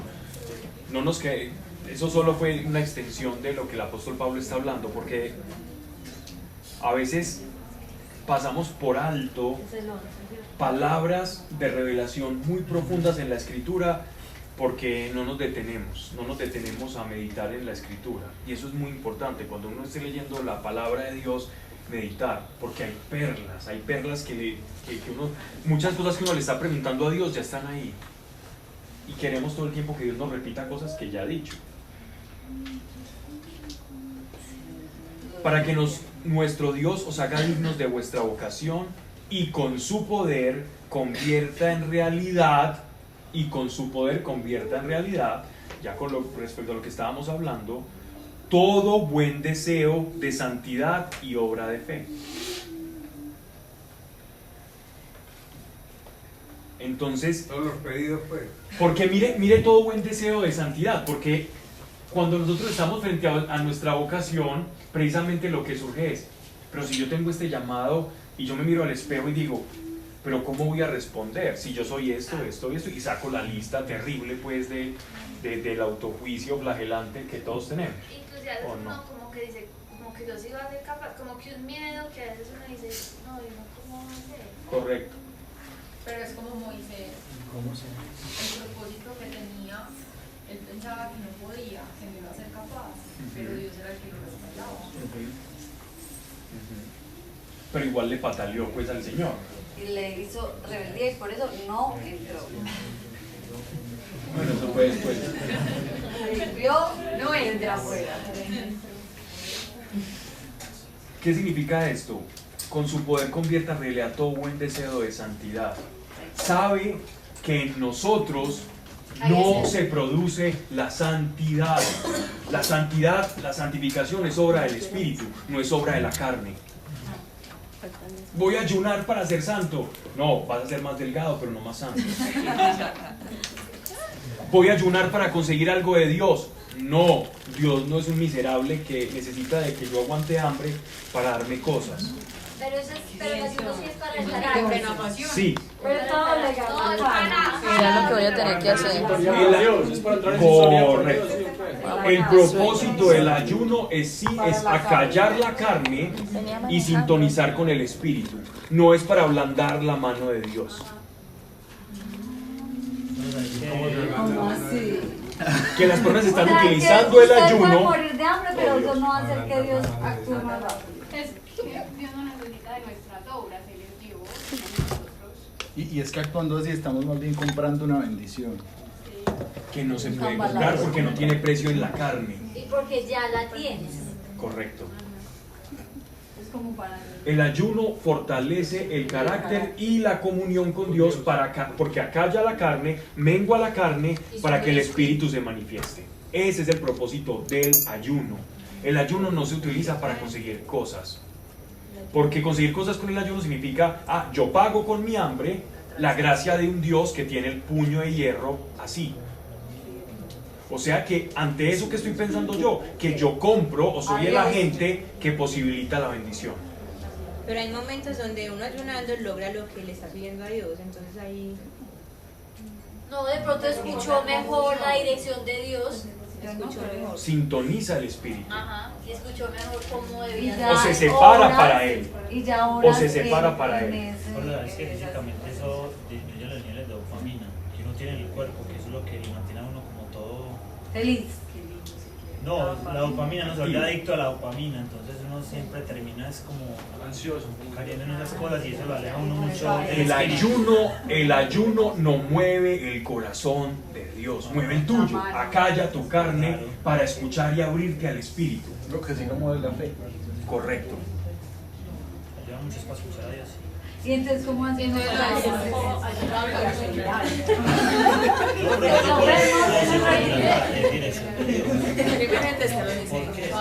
¿Cómo hacemos para tener más fe para mover la mano de Dios más rápido? Gracias por la clase de paciencia. Pero tener fe y mover la mano de Dios. Hay tantos maestros de paciencia. ¿Cómo? Pablo, y lo de la reina Esther entonces, el ayuno que se ofreció por el pueblo, por su pueblo. Sí. Ella hizo un ayuno largo. Pero es diferente. Es diferente porque eso se llama mortificación, ¿cierto? Y es diferente, es ofrecer mi sufrimiento para... Entonces el ofrecimiento del ayuno porque es sufrimiento también. Sí, pero es que en esa época igual no estaba Jesús, no. O sea, eso fue antes de Jesús. Pero lo que significa, pero eso es una forma, es como decir, como cuando llorar con los que lloran y reír con los que ríen. Solidarizarse. Exactamente, eso es empatía, eso es una manifestación de amor. Y es una manifestación, y voy a esto, pues es la facultad de un intercesor. Muchas veces las personas que tienen el don o la vocación de ser intercesores son personas que ayunan. ¿Y por qué ayunan? Para llorar con el que llora y reír con el que ríe. Y generar esa empatía y que su oración sea genuina. Y Dios mismo, el Espíritu, los lleva a eso. Claro, es que es intercesión. Incluso yo no puedo interceder por lo que no me importa. los pasajes de Isaías donde hablan sobre el Hable, verdadero pero ¿cómo ayuno, hacer para hablan lo de la justamente de fe? eso. No me cambie el... No aguante hambre por aguantar, en sino el aguante retiro. hambre y ayude al desvalido. Sí, claro, es que Exactamente, es más Por eso, empatía. Pablo, pero ¿qué pasa en esa historia? O sea, ¿qué gana ella por aguantar hambre con los Interceder, demás? interceder. Era una intercesora. Esther era una intercesora por su pueblo. Entonces Dios la escuchó más porque No, Dios mismo produjo a través de su espíritu el don de interceder. Interceder es un don, es una vocación, es un llamado. Y el que intercede tiene dolor, bien sea por las almas. ¿Alguien de aquí ha tenido dolor por el perdido o ha intercedido por alguien? Sí, cuando oramos. Y si uno intercede sin empatía, es decir, sin sentir lo que la otra persona siente, entonces es como una expresión que, si bien por la fe puede hacer cosas, la fe, recuerden cuando hablábamos en el último retiro, la fe tiene varios ingredientes. ¿Recuerdan? Sí, Anita lo recuerda. No, sí, ¿Cuáles eran? es una sustancia. Es una sustancia, perfecto. Llamamos a la creación con la, Sí. cuando lo declaramos, pues la declaración. ¿Y con qué la amasamos? Y la imaginación. Pues, La amasamos visualización. con la sensación, con la emoción. La emoción es el ingrediente, es lo que dice el capítulo 11 de la carta a los Hebreos, ¿cierto? La fe es una sustancia y que necesita un alimento y tiene un componente emocional. La fe también. La fe no es solo creer y pensar y saber y ya. La fe tiene un componente de esperanza, y la esperanza es emocional. Cuando uno tiene una expectación, es una emoción, es una expectativa. La expectativa produce una emoción. El intercesor ha de sentir esa emoción, y el ayuno al que fue dirigida Esther es un ayuno para producir la sensación y la emoción de desvalía de su pueblo, porque ella estaba en un estado de privilegio, pero su pueblo no. Y su oración intercesora requería de un ingrediente empático. Ese es el intercesor. Y eso desencadena algo, porque es que a fin de cuentas lo que ella siente por el ayuno termina propulsando su fe hacia la meta que ella tenía. Uno en la fe declara. Siempre. Pero no es una declaración guiada por una, sino por el espíritu. Sí, claro. Por las promesas. Es que la fe viene por la promesa, y las Porque no promesas es por lo el mismo espíritu. yo empezar a declarar cosas que me vienen por mi voluntad, a cosas que el espíritu me ha revelado que se van a dar. Correcto. Recuerden que la fe viene por el oír. ¿Y qué se escucha? Por eso. Entonces tú declaras, y tu fe es en armonía a la palabra de Dios. De lo contrario, no es la fe que produce en el espíritu, sino que es simplemente tu deseo verbalizado. Pero entonces yo tengo una pregunta. Tú estuviste en el retiro, ¿no? Pablo, No. yo tengo una pregunta con respecto a eso. ¿Hasta qué punto declarar es chocar o imponer a la voluntad de Dios? No, porque tú no vas a declarar nada, porque la fe viene por el oír, y el oír por la palabra de Dios. Es decir, tú vas a declarar lo que él ya dijo.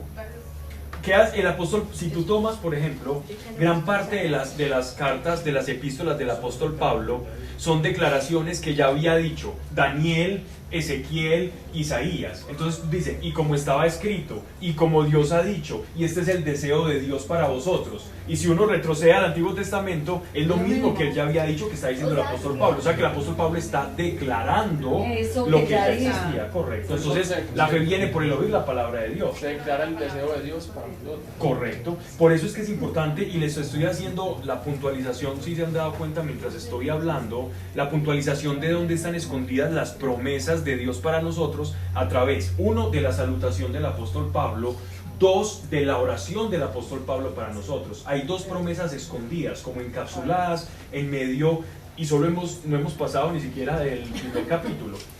Y ya tenemos dos grandes promesas para nosotros. Dios quiere para nosotros gracia y paz. Por lo tanto, yo puedo declarar la palabra de Dios para mí, que es paz. Por eso uno dice, cuando entra a un lugar, ¿qué decimos nosotros? Correcto. Y lo decimos como muletilla, o verdaderamente porque hemos entendido lo que es el shalom, lo que es la paz, lo que es estar en reconciliación con Dios. Correcto. Por otra pregunta. He conocido personas por ese don de la intercesión que vos mencionabas ahora, que sienten el dolor hasta físicamente de la persona. Bien. ¿Qué hacer cuando eso les está chocando como o generando un malestar ya? Pues Porque de pronto sienten temor o hay qué consejo les puede dar. Lo voy a decir de una manera, perdónenme, un poco plebe,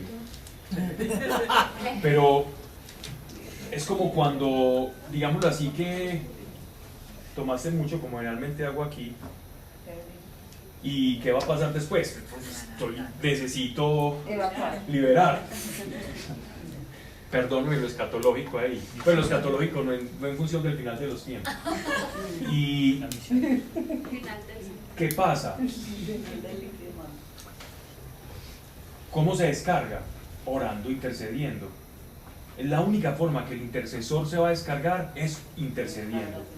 Ay, ¿cómo sufro yo con ese llamado que tengo? No, te estás inventando ese llamado. Porque el que tiene el llamado dice, gracias a Dios, para eso es lo que yo sirvo.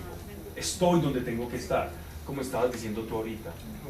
Que puedes sentir cansancio en el camino, sí, es normal. Nuestro Señor sintió cansancio, Pablo sintió cansancio, pero decía, ay, he corrido la buena carrera.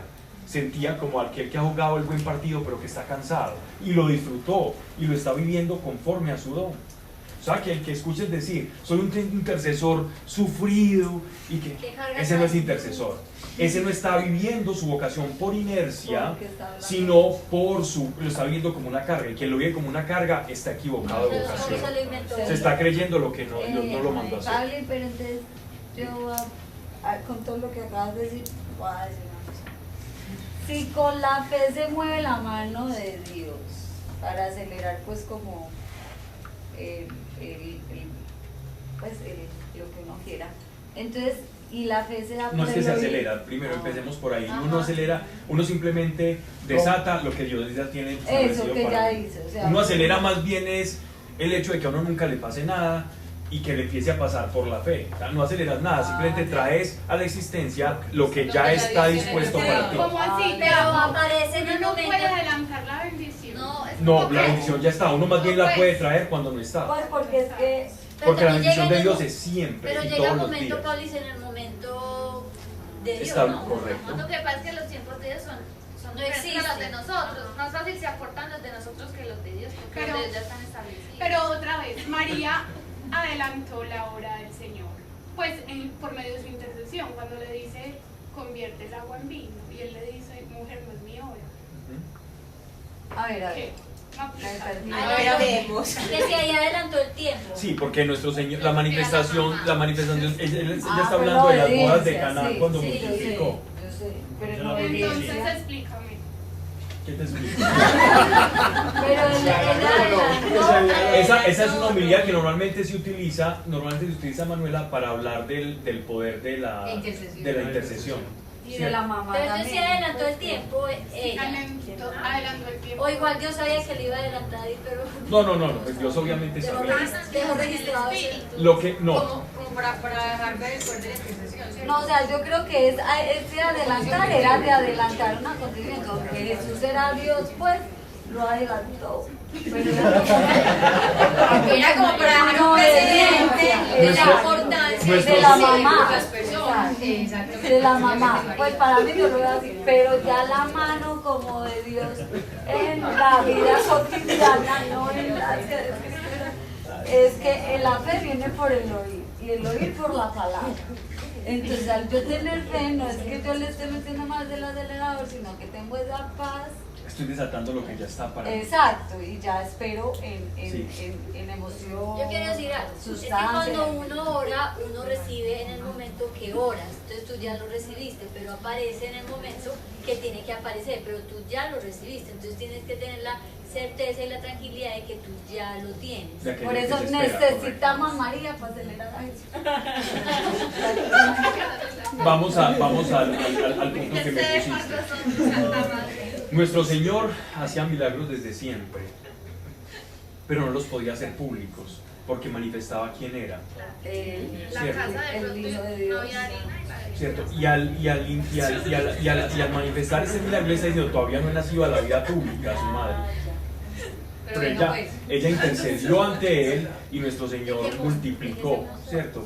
Y queda como símbolo, y lo dijo Alejandra, queda como símbolo del poder de la intercesión. Lo mismo que la cananea. Vámonos a la cananea. Con el justo, con la oración del justo. Vamos, ese es el poder de la oración. Vamos a la cananea, la mujer que era cananea que le dijo a nuestro Señor, él dijo, mujer, todavía no, es decir, todavía no es, pero la fe le hizo hacer. Desata. Lo que en el tiempo, no quería hablar de esto. Nada, hay una diferencia entre el tiempo kairos, ¿cierto?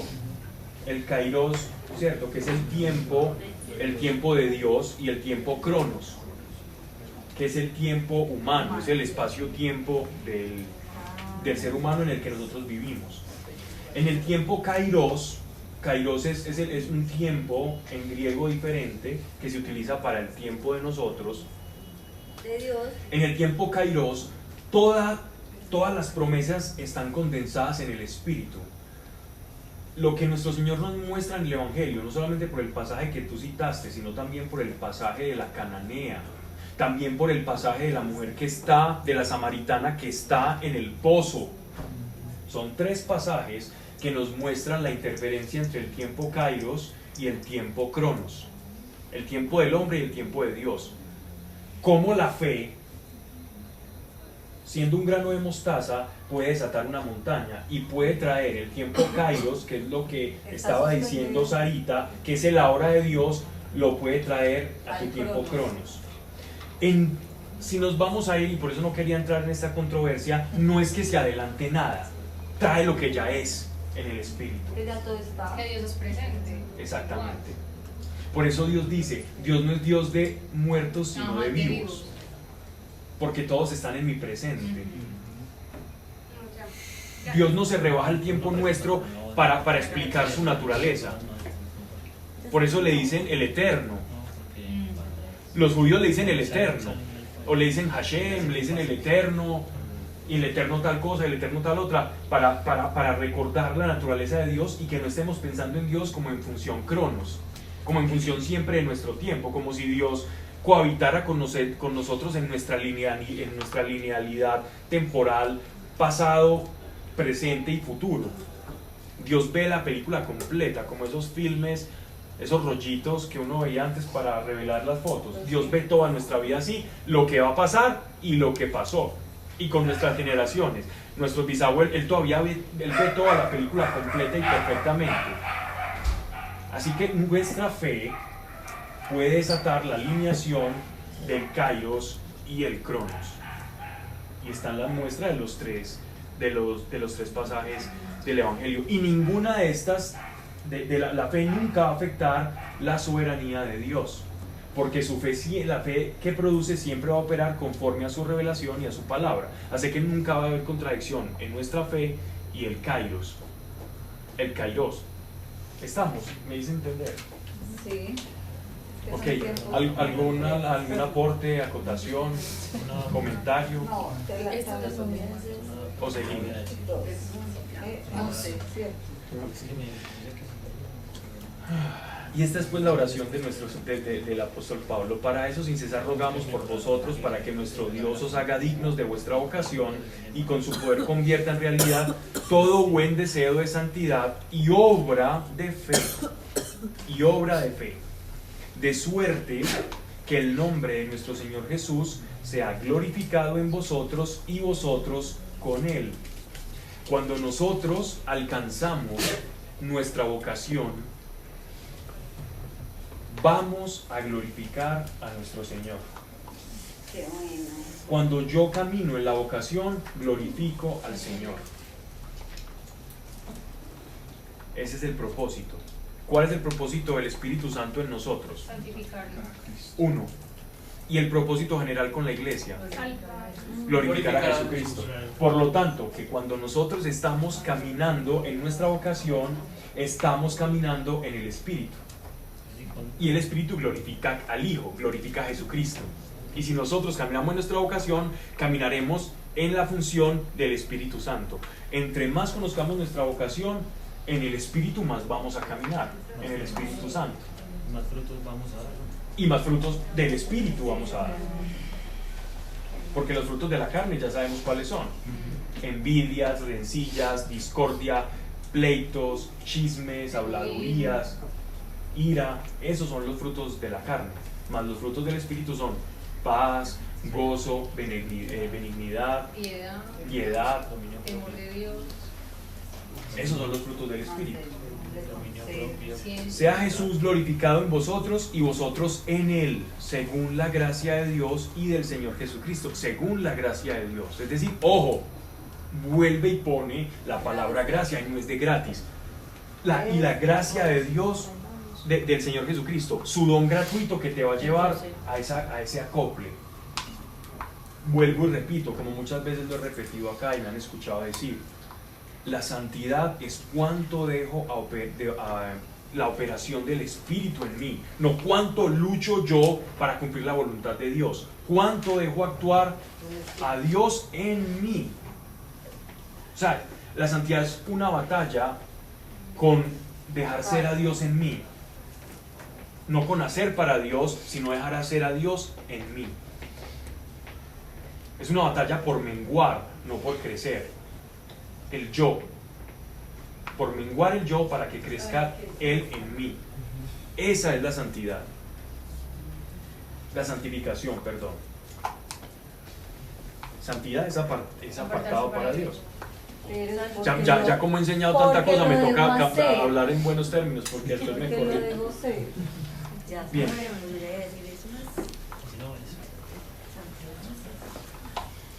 Según la gracia de nuestro Señor Jesucristo, y vosotros en Él. Es espectacular. Esta es la unión de Cristo, de nuestro Señor Jesús con la iglesia. Estamos unidos a Él. Y en la medida en que respondamos al Espíritu Santo, esa unión se va haciendo mucho más fuerte.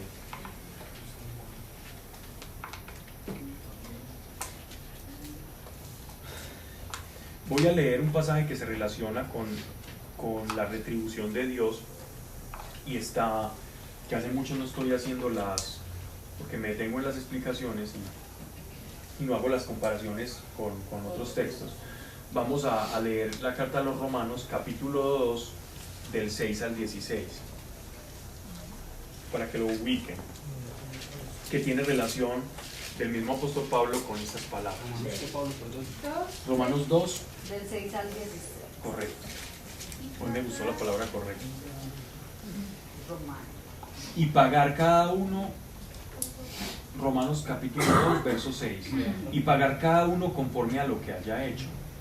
Dará vida eterna a quienes buscando la gloria, honor e inmortalidad perseveraron en hacer lo bueno, pero castigará con enojo a los rebeldes, es decir, a los que están en contra de la verdad y a favor de la maldad. Habrá sufrimiento y angustia para todos los que hacen lo malo, para los judíos en primer lugar, pero también para los que no lo son. En cambio, Dios dará gloria, honor y paz a todos los que hacen lo bueno, a los judíos en primer lugar, pero también a los que no lo son. ¿Por qué a los judíos en primer lugar? Porque los que primero se convirtieron y llegaron a la fe fueron todos judíos. Y ese es el orden de la dispensación, de la salvación. Porque Dios juzga imparcialmente. Todos los que pecan sin haber tenido la ley de Moisés perecerán sin esa ley. Y los que pecan a pesar de tener la ley de Moisés, por medio de esa misma ley, serán juzgados. Pues no son justos ante Dios los que solamente oyen la ley, sino los que la obedecen. Por cuando los que no son judíos ni tienen la ley hacen por naturaleza lo que la ley manda, ellos mismos son su propia ley. Pues muestran por su conducta que llevan la ley escrita en su corazón. Su propia conciencia lo comprueba y sus propios pensamientos los acusarán o los defenderán. Esta es la clásica pregunta que siempre se hace a la persona que no es cristiana, al que no escuchó el evangelio o al que no es judío. Entonces, ¿cómo se salva? ¿Cierto? ¿O quién lo justifica? ¿Qué lo justifica?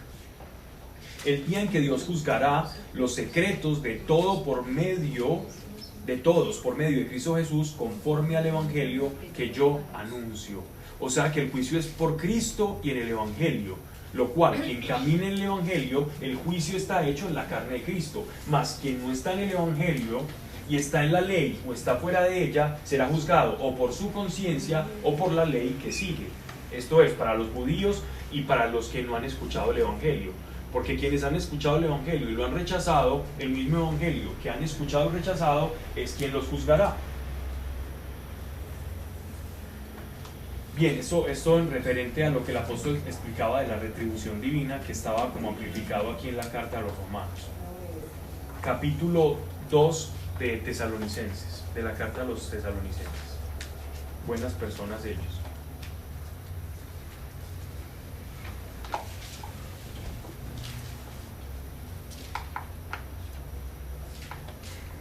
Versículo 13.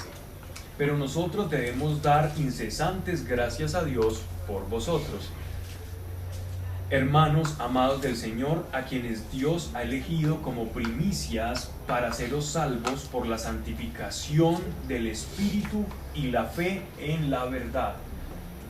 ¿De quién proviene ¿de quién proviene la santificación? Del Espíritu. ¿Y cómo caminamos en el Espíritu? Por fe. A esta precisamente os llamo, es decir, a la fe, por medio de nuestra evangelización.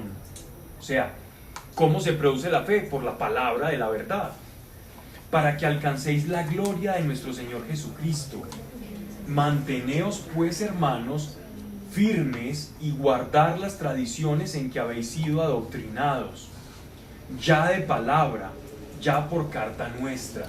Es decir, cuando él iba y los visitaba y les predicaba frente a frente en la iglesia, o cuando les escribía algo de parte del Señor. Verso 16. El mismo Señor,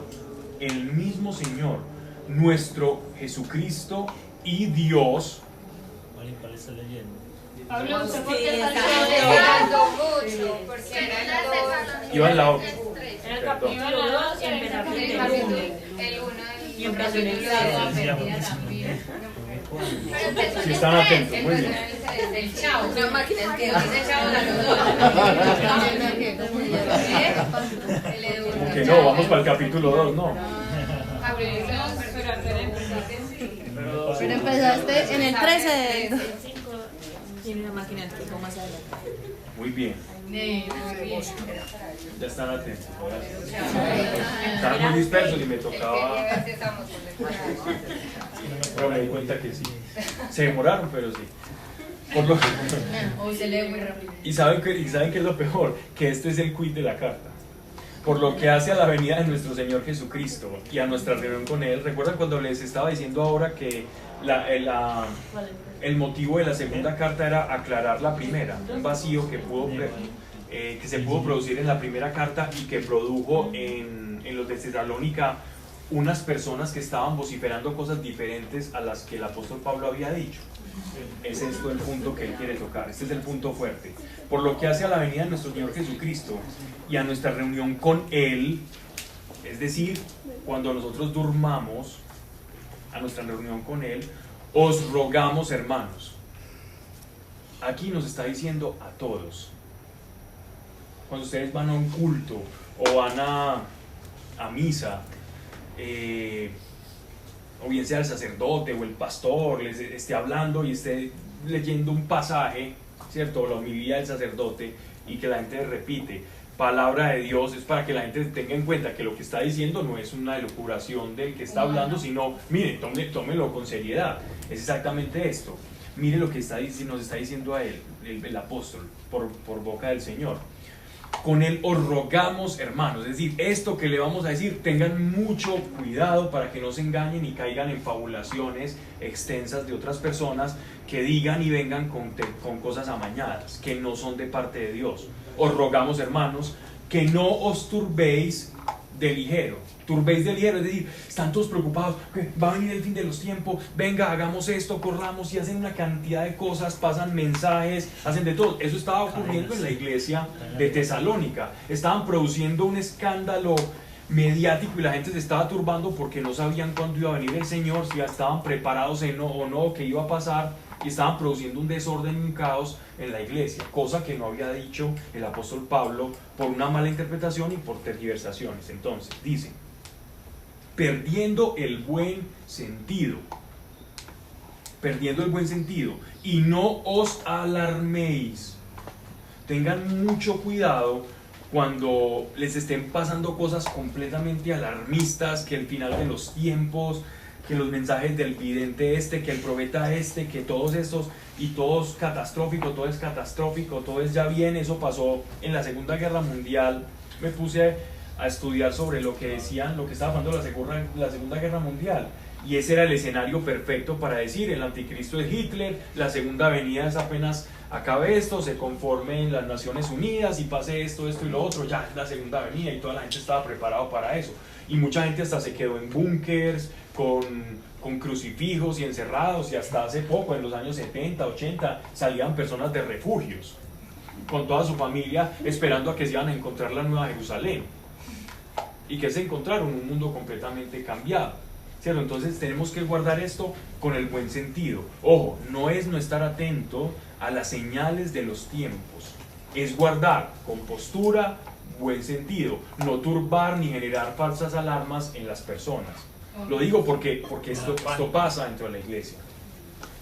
Y no os alarméis ni por espíritu ni por discurso.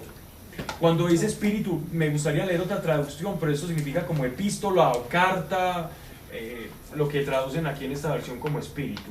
Alguien que me ayude Yo con... le digo, que no cambien fácilmente de la manera de pensar ni se dejen asustar por nadie que diga haber tenido una revelación del espíritu. Es mejor esa O traducción. haber recibido una enseñanza de la palabra o por carta.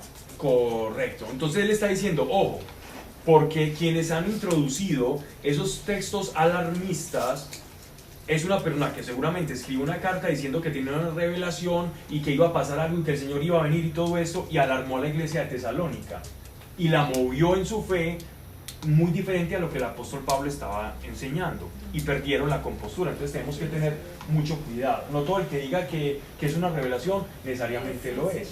Entonces nosotros tenemos que permanecer muy firmes en la palabra para poder juzgar todo por la palabra, ¿no? No que no podamos recibir revelación, sino que la revelación siempre debe estar acorde y en sintonía con la palabra. Que nadie en modo, dice, ni por espíritu, ni por discurso, ni por epístola atribuida a nosotros, es decir, con la autoridad apostólica, como si el día del Señor estuviese inminente, como si el día del Señor estuviese inminente. Pasó en la iglesia del apóstol Pablo y sigue pasando ahora. Pasó en la Edad Media, pasó en la Primera Guerra Mundial, pasó en la Segunda Guerra Mundial, pasó en la... y sigue pasando ahora. Esto sigue pasando ahora. Todas estas cartas son completamente actuales. Los vicios en la fe se siguen dando de la misma forma que se dieron antes. Que nadie en modo alguno os engañe, porque antes, esto es un signo, para que, venga, no se alarmen por estas revelaciones. Busquen el signo que Dios nos ha revelado a nosotros con autoridad apostólica. ¿Cuál es el signo? Porque antes ha de venir la apostasía. Esta palabra apostasía...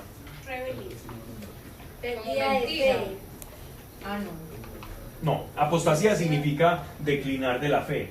Sí, como renegar. Sí, antes en griego la palabra apostasía significaba como rechazar algo, cualquier cosa, ¿cierto? Salirse de algo, como salirse de cualquier cosa. Pero poco a poco la palabra apostasía fue, digámoslo así, como significando simplemente en el tema religioso. La palabra apostasía entró en desuso coloquial y pasó a ser un uso más bien religioso y conforme al lenguaje espiritual del cristianismo, y entró en desuso coloquial. Por lo cual, apostasía, en el sentido que el apóstol Pablo la está utilizando, es que va a haber una desbandada de rechazo a la fe, incluso de la misma iglesia. ¿Y cómo se mide eso, Pablo? Todo el renegar absolutamente de la fe en grandes proporciones, en desbandadas de personas renegando de Dios y de la fe, que antes se llamaban siendo creyentes, y desbandadas diciendo que Dios no existe, iglesias cerrándose por doquier. Porque eso pasa todavía. En Europa está pasando, pero América y Asia están bollantes en la fe, y África en estos momentos tiene un estallido de iglesia, y de Asia también está teniendo un estallido muy grande. Europa que antes no se evangelizó, ahora va a pasar a ser evangelizada. En Estados Unidos también hay un acervo de fe muy grande. En América, todo el continente latino, África, como les digo. Sí. No hay un declinar masivo de la fe, pero, digámoslo así, los fundadores de Occidente, que Occidente está fundamentada o está basada en los principios del cristianismo, La civilización occidental está basada en fundamentos completamente cristianos y eso se está desmoronando poco a poco, pero hay otras regiones que están creciendo en la fe. Va a haber una desbancada, vamos a ver qué va diciendo el apóstol y vamos identificando con los tiempos actuales. Antes de venir la apostasía, antes ha de venir la apostasía y ha de manifestarse el hombre de pecado. Esto es bien interesante por los tiempos que utiliza en griego koiné, que es el griego común que utilizaba el apóstol Pablo para escribir sus cartas. Esa lengua ya desapareció, pues es muy parecido al griego, pero tiene unos modismos y para la escritura es muy diferente. Pero miren cómo se refiere al verbo, al tiempo del verbo. Y ha de manifestarse el hombre de pecado, ¿cierto? El hijo de perdición, miren el tiempo, el hijo de la perdición. Es decir, como si fuera... Es el anticristo, claro. El hijo de perdición, que se opone y se alza contra todo lo que se dice de Dios o es adorado. Dices que, por acá dice, el hombre impío, el hijo de perdición, el adversario. Sí, el diablo. El satán, pues, el shaitan, el adversario, el contradictor. Que se opone y diablos, shaitan. No, son términos, es lo mismo que decir adversario, pero no es su idioma. Es que más que todo es un adjetivo, no es el nombre como tal. Pero yo no entiendo esa manifestación. Es el advenimiento, es decir, va a surgir una persona. Va a surgir una persona que es una. Pero el diablo no es el anticristo. No. Va a ser una persona. Va a ser una persona manipulada y completamente llena de él. Sí. Toda persona que se encuentra en el evangelio no es un anticristo. Es un tipo anticristo, pero no es. Por eso dicen aquí, qué buena, pero muy bueno lo que estás diciendo. Porque mira, por eso dije el tiempo en el que se usa y el pronombre. El hijo de la perdición. Y miren que ese él es en minúscula. Porque en mayúscula solo se refiere a Cristo o al Espíritu Santo. Pero yo tengo una pregunta con lo que acabas de decir. Iba a seguir leyendo, pero bueno. Del hijo de ese señor. ¿Cómo que va a decir un hombre así? Sí, claro. Es como un líder que va a ser un mal. Miren, voy a seguir leyendo y vamos hablando como al respecto. Cuando al final todo el mundo esté unido. No, él va a estar muy al gusto. Gobierno, ¿no? ¿Cómo? Eso es como que después de mucho tiempo esté gobernado todo el mundo por una persona. Sí, es como hacer... No necesariamente. Pero entonces ese no tendría salvarse. No, por absolutamente nada. Es que es el hijo de la perdición. Es el hijo de la perdición. Está perdido, su naturaleza es la perdición. Miren, y ha de manifestarse el hombre de pecado, el hijo de la perdición, que se opone y se alza contra todo lo que se dice de Dios o es adorado, hasta sentarse en el templo de Dios y proclamarse Dios a sí mismo. Esto no, este término para emplear una persona no está lejos de lo que ya hemos leído. En Isaías lo leímos, en Daniel lo leímos. Daniel hablaba del hijo de la perdición también. Decía que cuando el hijo de la perdición se entronizara y se iba a entrar, le llamaba la abominación desoladora al hijo de la perdición, y que la abominación desoladora se iba a sentar en el trono de Jerusalén, en el trono de Dios, perdón, en el templo de Jerusalén, e iba a llenar de sus cultos idolátricos e iba a profanar el templo. Ese evento ocurrió en cabeza de Antíoco Epífanes II, que entró a la ciudad santa y profanó el templo de Jerusalén en época de los macedonios, y entraron de la revolución macabea y todo esto, de los griegos, de los ptolomaicos, de los ptolomeos. Entonces, ¿qué pasa con esto? Que ya ha pasado, y en épocas del Antiguo Testamento también se habla de este hombre de la perdición, que es alguien que va a venir antecedido por una ideología. Entonces, ¿cómo va a gobernar el anticristo? No es que va a ser todo el mundo lo ve como un político en la ONU allá. No, va a haber una ideología, puede ser, pero va a haber una ideología que tenga sumida en la ignorancia completa al pueblo, que tenga en la ignorancia una ideología que haya calado también en el corazón, bien sea por los medios de comunicación, porque llamemos lo normal a algo que no lo es. Eso no tiene que ver con el nuevo orden mundial. Sí. Tiene que ver con eso y mucho más. Y con el comunismo. ¿Y por qué haces esa expresión? Bueno, expresión, porque esa es una palabra. porque todo lo que están diciendo. Es verdad. Me están Pero no, enseñando vale, paciencia. está chévere, no hay afán.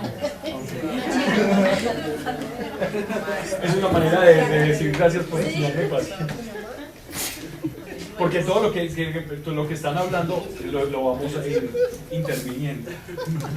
Guillermo, ¿por qué me gozaron? Ese gato viene muy desorganizado, flaco y desorganizado. Un grupo muy precoz. Ay, gatito. Bien. Va a haber una ideología en el mundo que nos va a tener completamente nublados y que la gente va a pensar, yo como soy de bueno, yo como pienso de bien, yo soy una buena persona y me voy a creer bueno. Y cuando alguien habla de cómo piensa Dios, este sí es idiota, este se va en la edad media, hermano, usted está mal, usted no progresa. Nosotros somos progresistas, ustedes no, ustedes son retrógrados, ustedes se quedaron en la época de Cromañón. Eso ya hay indicios, porque el tiempo se va preparando, eso es una escalada, hay una preparación para una manifestación, ¿cierto? Entonces primero debe haber un falso profeta. El falso profeta profesa algo que va llenando a las personas y que les va haciendo un lavado cerebral para que no pienses como Dios quiere que pienses, como Dios te diseñó, sino que empieces a pensar en un humano completamente diferente. Eso está ocurriendo, o sea, ya se está caldeando, hay una preparación. ¿No has visto las escaleras del tesoro? Pero el falso profeta es lo mismo que el anticristo. Son completamente diferentes. O sea, uno prepara la venida del otro, por así decirlo. Pero el falso profeta no necesariamente es un tipo con un megáfono viajando y dando conferencias. O sea, puede ser como un grupo de gente que es una ideología, es una ideología que cala en la mente de las personas. Es una idea del ser humano contraria a todo lo que es Dios, a la identidad que Dios nos ha dado. Pablo cuando dice que hasta llegar a sentarse en el santuario de Dios es porque ocupa el lugar y la gente empieza a creer Dios. Sí, no hemos llegado allá, o ya llegamos allá. Sí. O es también geográficamente. O es más. Es muy buena tu pregunta, Sebas. Yo creo que las dos. Es muy buena porque hay algunas interpretaciones que lo llevan al literalismo y ven que la figura del anticristo se va a sentar en el tercer templo, ¿cierto? Se va a sentar en el tercer templo y va a ocurrir así como Antíoco Epífanes II, que se metió en el templo y dijo, es que yo soy Dios, ustedes no van a tener ningún Dios, y puso sus dioses griegos, que a eso le llamaban la abominación desoladora, a un hombre completamente herético metiendo y entrando en el templo de Jerusalén. Y lo ven de una manera muy material. Pero cuando uno está leyendo Apocalipsis, nota que es mucho más allá porque es algo mucho más mundial, ¿no? Y es algo que va a tener obnubilado a gran parte de la población mundial, ¿cierto?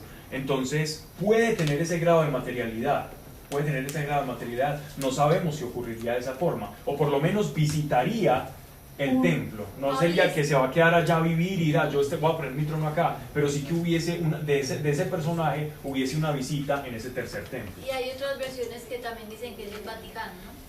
Hay otras versiones, muy bien, que profeta. también lo dice. Hay otras interpretaciones que lo ven como el templo, lo ven como la iglesia como un templo vivo de Dios, en el que cada uno de nosotros somos piedras vivientes. Entonces, con esa interpretación espiritualista de la iglesia que el apóstol Pablo se hace eco una interpretación para este pasaje que dice que la abominación desoladora será en cabeza del Vaticano, ¿cierto? Pero miremos el poder de convocatoria del Vaticano a nivel mundial para decirle a las personas que hagan algo o no. No le hacen caso ni dentro de la propia iglesia. Pues, pero estoy hablando con cariño. Pues. Sí. Hay que ser, amor no quita conocimiento. Entonces, ahora, dice el Papa, no al aborto, y a los gobiernos no les importa. ¿Cierto? Entonces, pero debe ser algo que acapare a todo el mundo. Yo no me decanto por esa interpretación, por eso, ¿cierto?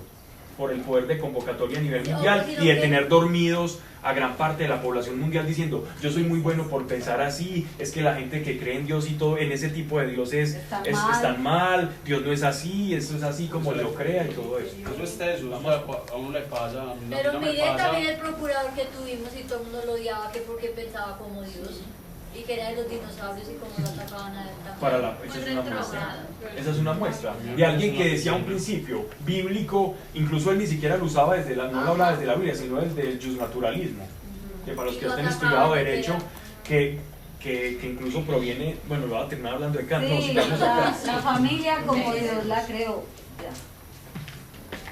Sí, porque lo atacaban era porque no estaba porque no quería la matrimonio entre